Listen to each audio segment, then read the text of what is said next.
Nasorpresa si Regine Velasquez nang malaman niyang may mga Gen Z fans pa rin pala siyang nakakakilala at sumusubaybay sa kanya.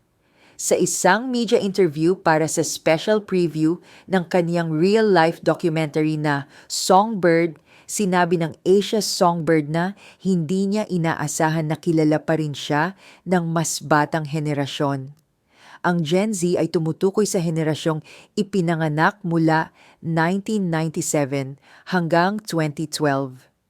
Ayon kay Regine, naiintindihan niya kung bakit maaring hindi na siya makilala ng iba dahil malaki na ang age gap sa pagitan niya at ng younger audience.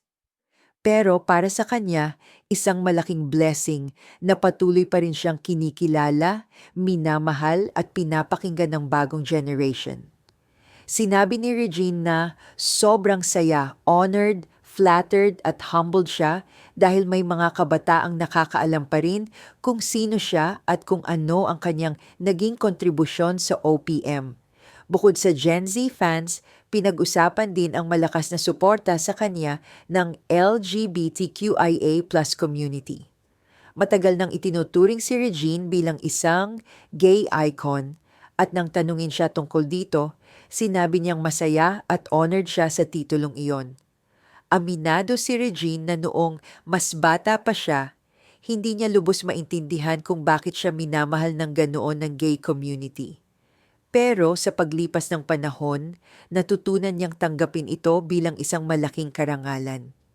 Biro pa niya, baka dahil daw ang marami sa kanyang kanta ay bagay sa emosyon at drama ng fans, lalo na ang mga love songs at heartbreaking songs na madalas makarelate ang LGBTQIA+ community. Ayon kay Regine, karamihan sa kanyang mga kanta ay tungkol sa pagmamahal, sakit at matinding emosyon. Kaya maaring doon nakikita ng marami ang koneksyon nila sa kanya bilang singer at performer. Pero sa kabila ng biruan, seryosong sinabi ni Regine na malaking karangalan para sa kanya ang matawag na gay icon at nagpasalamat siya sa patuloy na pagmamahal ng community. Naganap ang panayam sa special preview ng documentary niyang Songbird sa Cinema 4 ng Greenbelt 3 sa Makati City noong August 3, 2026. Kasama rin sa preview ang Emmy Award-winning director na si Michael Carandang, ang producer at philanthropist na si Jonathan Sterling, at ang kapatid at manager ni Regine na si Kakay Mitra. Sa documentary, ibinabahagi ni Regine ang kwento ng kanyang buhay at career mula sa kanyang pagsisimula hanggang sa halos 4 decades niyang paglalakbay sa industriya ng musika at entertainment.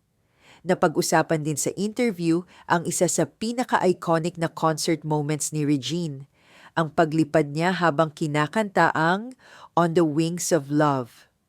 Una niya itong ginawa sa R2K concert noong 2000 at muli itong sinundan sa Silver Rewind concert noong January 2013.